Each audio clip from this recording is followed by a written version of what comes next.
Alright, what's up guys, Rising Duelist here, and I got something new for you today. We have Yu-Gi fights with Chillfish and Konobandit.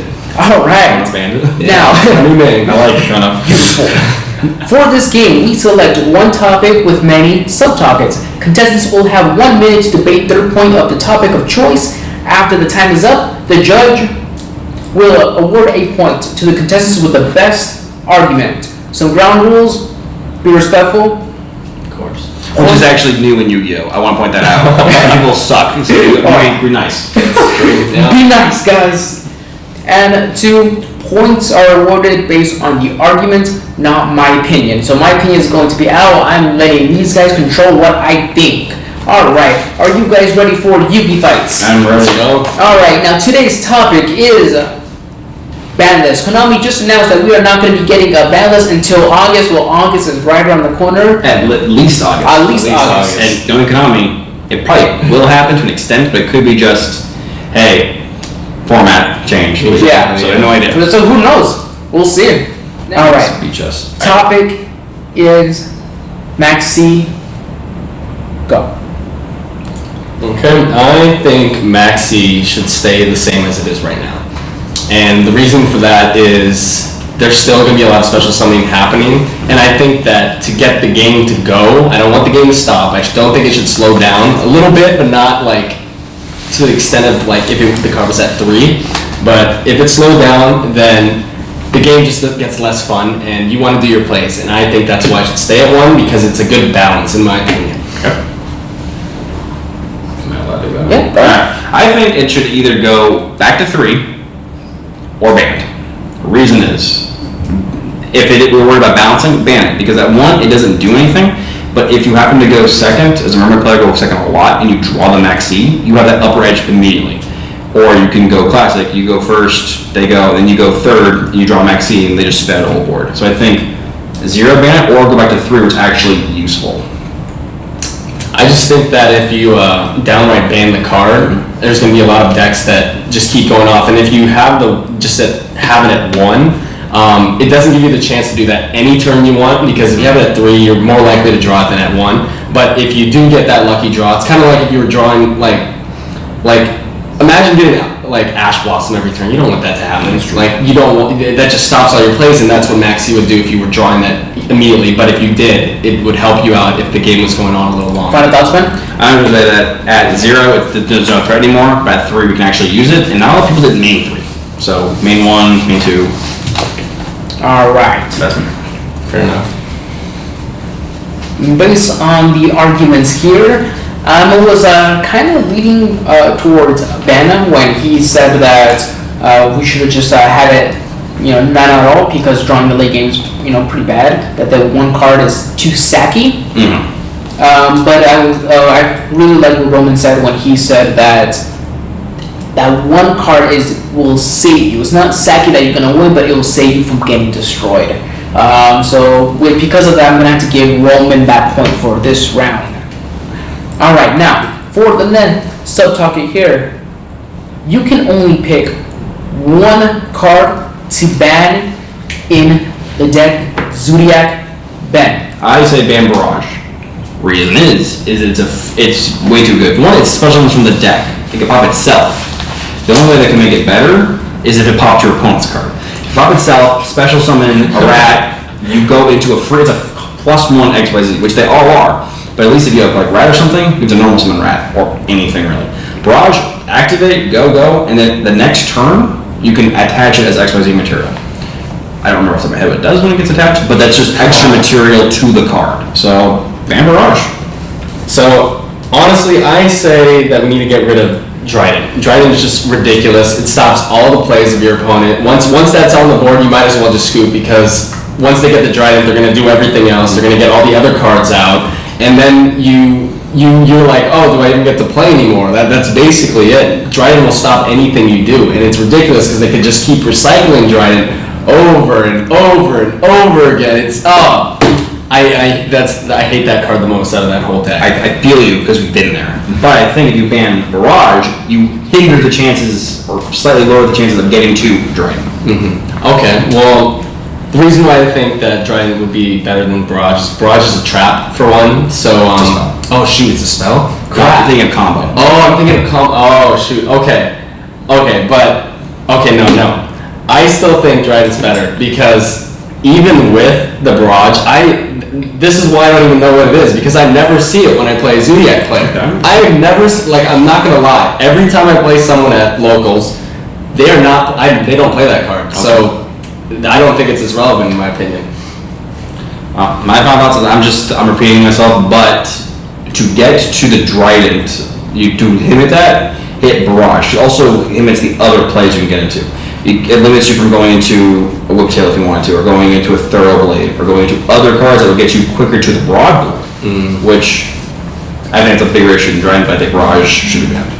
Alright, time's up, guys. Now, this one was, I was Really good point though. Never see it though. Yeah. That's why I don't even know what it is. Yeah, I was really torn here. Like one, it was a free +1 and then kind of the +1 you plus because you started from deck plus. And special effects broken. Yes, it is insanely good.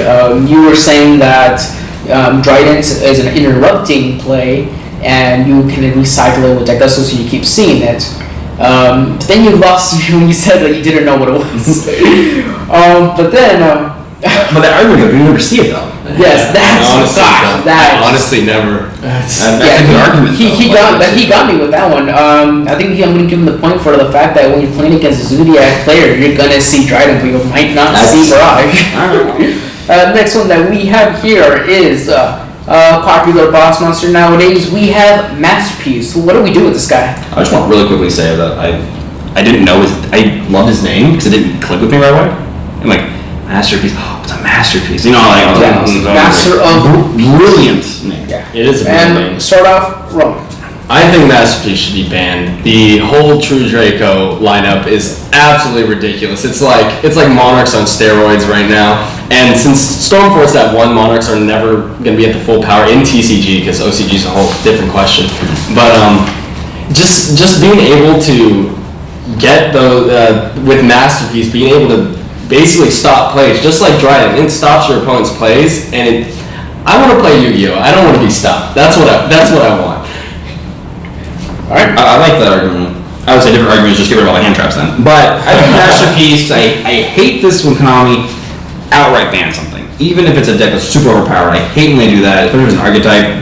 Though True Breakers are annoying, I will admit that. I hate when they just outright ban. So I would say go to 1. Go to 1, test it out. While it is still very much a broken card, also I'll admit it's broken because you contribute the spells and the traps, prevent that immunity, monster effect with that immunity. It's extremely interchangeable. But I just personally am sticking on that. I hate that Konami just outright bans it. Limit it to 1, like they've done with in the past with the monkey board, and then see if it's still a problem. What I have to say to get back at that is we see in the OCG right now, they already put it at 1. And True Dracos are still a problem. That's the thing. They are still a problem. And honestly, the deck on its own could live without Masterpiece and still be a good deck because of all the other cards. You could put Bandy Sween in it. You could put anything that you can put Monarchs in it if you want. And the deck will be good. So Masterpiece as itself, it just makes the deck way too overpowered. I guess overpowered in my opinion, but that's what I have to say. Final thoughts? My thoughts is I just, again, give it a chance at 1. See how much popular, because we've all been there before playing a deck that just dies when a card goes to 1. Perhaps this could be the card that goes, you know what, we're done, we're not playing this anymore. We can't play Broken Yu-Gi-Oh! It's gonna go to 1. Alright, thank you very much, guys. Again, this one was another one where it was really back and forth. Because we're educated in this stuff. Yeah, you guys same school kids. Go to locals. Go to locals. Yeah, you brought up a very good point that how the Monarchs are hit worse than the True Dracos, and well, there's a reason why they're hit and the True Dracos aren't. Yeah.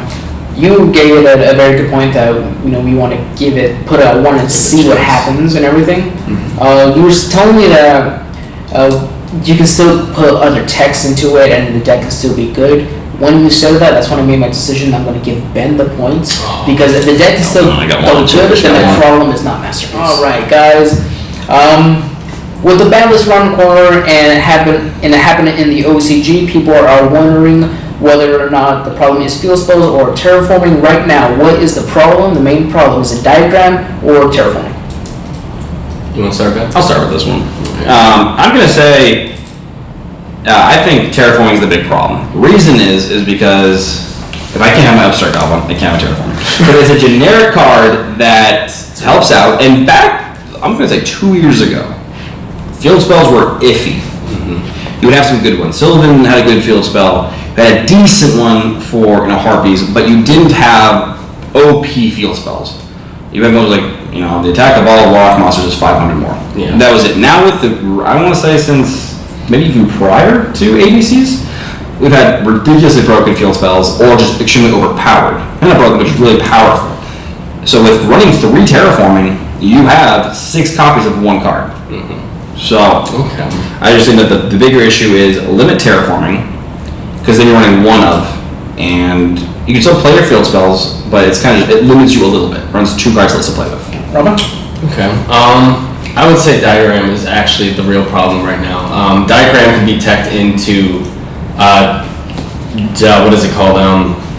Dinos as well, and that's honestly just ridiculous. Being able to pop just for free. Like I understand, like with like Oviraptor, you can pop, and then like obviously you can pop with Ultimate Conductor, but There's a cost though. yeah, there's a cost. That's the thing. You just get it for free, in my opinion, with Diagram, and it just helps you speed up the deck even more. And then even with using it in True Dracos, it's also ridiculous, in my opinion. But yeah, that's all. I just think it's not terraforming that's the problem. I think it's actually Diagram itself. Ben, do you think the decks that he mentioned are still going to be strong without Diagram? I think so. I mean, because regardless, so the diagram goes to 1, but you have 3 terraforming. You can get the diagram really quick. Granted, you're not going as fast at 3 and 3, but you still go to it fast. Dinos can still go into their Dino World field spell, Lost World, and they still have that searching. If I can't have my Stratos, which is a great searcher economy, I don't field spell. I mean, terraforming.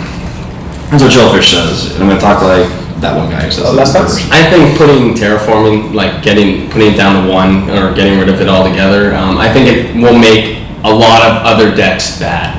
And that's the thing, like, I played Ghost Tricks back in the day, and if you don't have your mansion or any of the other 2, like, you're gonna lose. You need the mansion to even do anything in that game.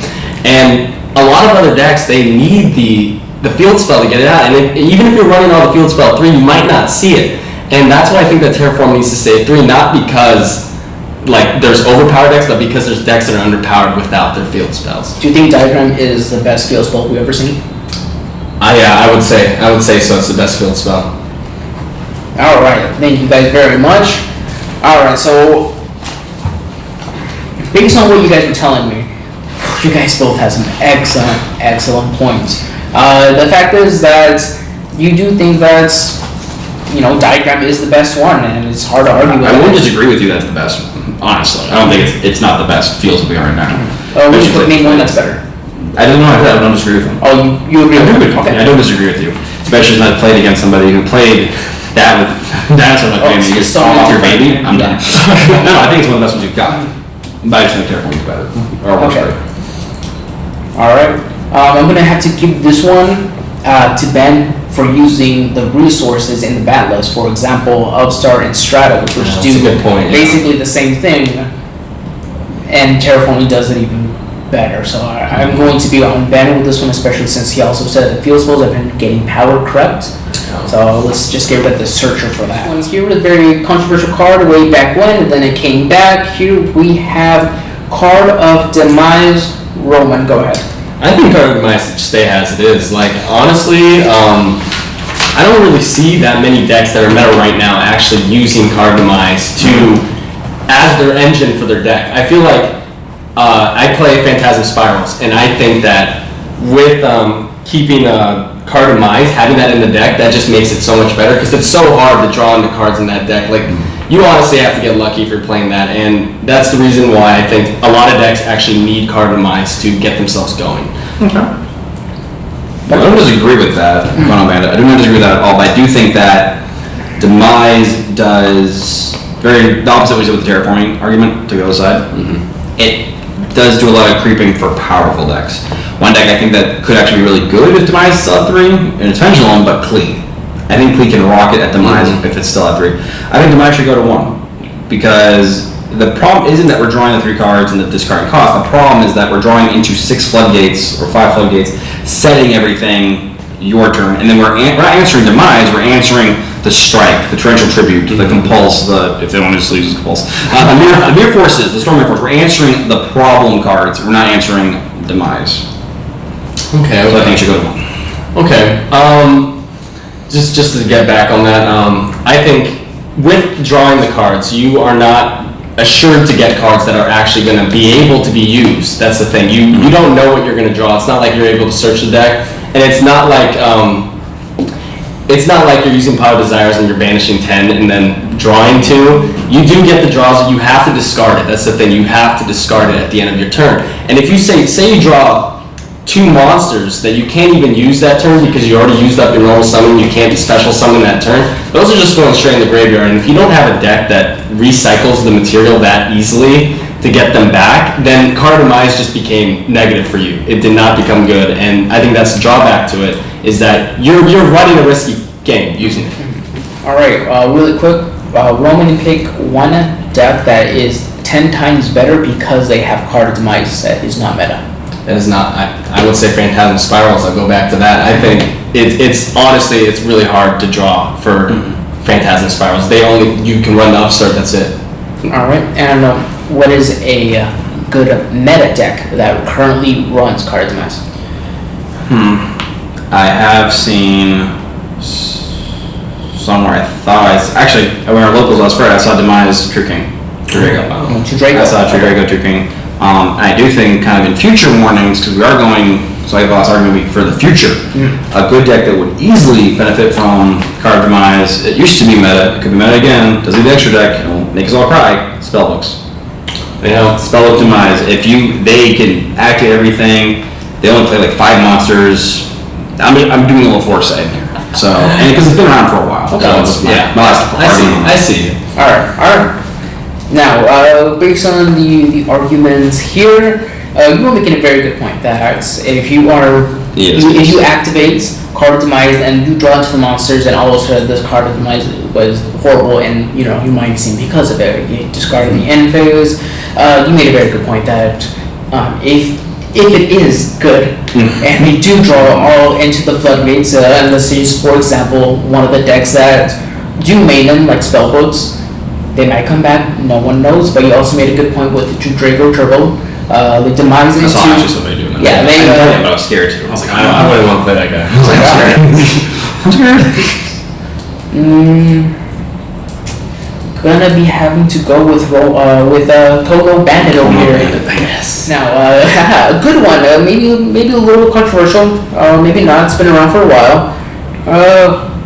Ben, Fairy Tale Snow. Go ahead, Chillfish. I think Fairy Tale Snow should go to 1. The reason is, you could argue whether what was the bigger deal, Grass was a more problem, or Snow. I think Grass is a bigger problem, but Snow is still a problem because you can dump it, it's okay. You can Foolish Burial it, you can tweet discard it, and it comes back. The thing was, if it just came back from Banishing 7, and that was it, I had no problem with it. But because it can trigger a Book of Moon effect, it's not once per turn. You do over again. It's also got a decent stat line. 1850 is a big monster to get over. Only the 18 beat stick I can think about like vanilla monsters, but 1850 that puts a little bit of edge to it.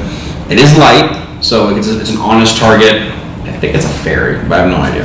But I just think that it's also a 4, so it does give you access to the rank 4 toolbox, which might be important coming in the links. But I think that the rank 4 toolbox is still a very good engine. Okay. I honestly think it should stay the same. There's only so many decks that actually use Fairy Tale Snow, actually in a way that actually will stop your opponent. And Light Sworns and Infernoids, those are the 2 that I can think of. And right now, Light Sworns aren't really a problem, and Infernoids kind of they dropped off the map when Grass Looks Greener was limited. And I think the problem was Grass Looks Greener. I don't think it was Fairy Tale Snow, because like you said though, Fairy Tale Snow does let you get the Book of Moon effect, but I think people aren't just going to use their Foolish Burial just to drop the Fairy Tale Snow. Not every deck is just going to be like, you know what, I want to run a Fairy Tale Snow, let me Foolish Burial that so I can just get that effect. No, you can just use Book of Moon if you want. To that effect. That's a great argument on that one. All right. So go ahead and try to counter what he said about meta decks that use Fairy Tale Snow. Like, talk about meta deck that uses Fairy Tale Snow? Yes. I still think Light Swarms. I don't think Light Swarms are that not off the map right now. They're kind of coming back in popularity. Light Swarm Minerva came back, or they came back, got printed. So Light Swarms getting popularity. While Grass is still hit, I just think it's a good fit. It's still got the big body, and I think the cost of 7 cards in the graveyard. If it was 7 monsters, it'd be different. But 7 cards, you could play spells and traps all day, and 1 monster, banish it and bring it up. If it was 7 monsters, which would align a little bit more with 7 dwarves in my opinion, that would be a more balanced thing. Because what peer can run that many monsters be okay with it? Yeah. But I think the cost is a little bit, and also the thing that it's coming back from the grave. I think it's not really super balanced. Not broken, but just a little off. Okay. All right. That is a good point you bring up. Honestly, it's too, in my opinion, it's too difficult to actually get into the graveyard effectively. And like you said, you brought up Light Swarms. Their effects let you obviously just mill the cards, but a good Light Swarm deck, I played a couple. I only see Fairy Tale Snow once, and it doesn't make me lose. It doesn't automatically make me lose the game. It's not. You said that it's not fair, but I think it's a well-off balanced card because of the 7. And some decks don't even use that many spells and traps just that easily. And if you do see the snow, it could be really late game, or you may not ever see it at all. All right. Awesome. So this one was a really, really close one. Now, Really close. man, this one. Those are hard. That was a hard one, to be honest. That was a hard fight. That was a hard one to fight. Man, he hit me with some facts. It's a Book of Moon. 1850. It's a light monster. You bring up good points. Completely 100% powers a rank 4 toolbox. You brought up a very good point where Inferno is completely fell off the map. That's an excellent. You said that like I got it. Yeah, that was a very good point. But you did counter because recently in Nationals Top 32 there was a Light Swarm. So a Light Swarm was able to compete against this crazy zoo meta. It's an honest target. That is an honest target. Honest. That card is so good, but no one likes it. No one likes it when it's used against them. When tricksters come out, guys, watch out for honest. Yeah, seriously. And then, but you were countering really good things, saying no one's gonna fool a Fairy Tale Snow. No one's gonna do that. I got 10 to it once, which is like minutes ago. You did win me over. I'm gonna give you the point when you said that boy. you can vanish spell trap cards and you're never gonna use again.